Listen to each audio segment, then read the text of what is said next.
Փետրվարի 8-ին ոստիկանությունում տեղի ունեցավ Հայաստանի Հանրապետության ոստիկանության պետ Վլադիմիր Գասպարյանի կողմից հաստատված պլանով նախատեսված հերթական գործնական պարապմունքը, որը վարում էր ոստիկանության պետի տեղակալ ոստիկանության գեներալ-մայոր Սամվել Հովհաննիսյանը։ Մասնակցում էին ոստիկանության շտաբի, հասարակական կարգի ապահովման, տեղեկատվական տեխնոլոգիաների վարչությունների ղեկավար կազմերը, ինչպես եւ տարածքային բաժինների պետերը։ Մասնագիտական պարապմունքի ընթացքում ներկայացվեցին ոստիկանության գործառույթներին առնչվող հարցեր։ Զեկուցումներին հաջորդած քննարկման ընթացքում պարապմունքի մասնակիցները ներկայացրին իրենց դիտարկումները։ Քննարկումից հետո ցուցումներ տրվեցին աշխատանքի արդյունավետությունը բարձրացնելու ուղղությամբ։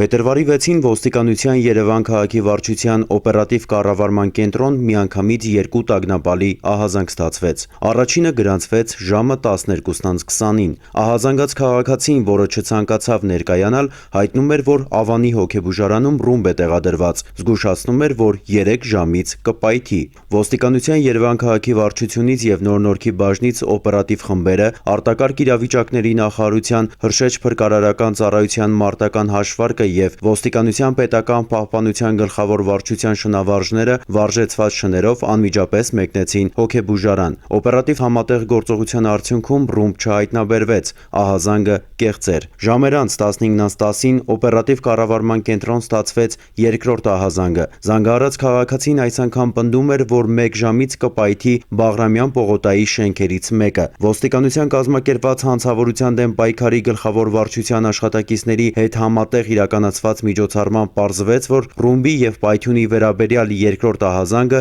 նույնպես կեղծ էր։ Համատեղ գործողություններով հնարավոր եղավ պարզել, որ ահազանգերից մեկը կատարվել էր Մաշտոցի պողոտայում գտնվող տաքսոֆոնից։ Նշենք, որ Հայաստանի Հանրապետության քրեական օրենսգրքով հստակորեն պատիժ է նախատեսվում ահաբեկչության մասին սուտ հաղորդում տալու համար։ Ոստիկանության մի շարք ստորաբաժանումների օպերատիվ խմբերը համատեղ ծավալուն միջոցառումներ ձեռնարկեցին կեղծ ահազանգերի հեղինակին կամ հեղինակներին հայտնաբերելու ուղղությամբ։ Արդյունքում հնարավոր եղավ պարզել, որ զանգերը կատարել է նույն անձը՝ երևանցի 29-ամյա Էդգար Վիրաբյանը։ Փետրվարի 7-ին ժամը 8-ի սահմաններում նա հայտնաբերվեց Անդրանիկի փողոցում եւ կասկածանքով բերման ենթարկվեց ոստիկանության Նոր Նորքի բաժին։ Կեղծ ահազանգերի կապակցությամբ Վիրաբյանը տվեց խոստովանական բացատրություն։ Քննությունը շարունակվում է։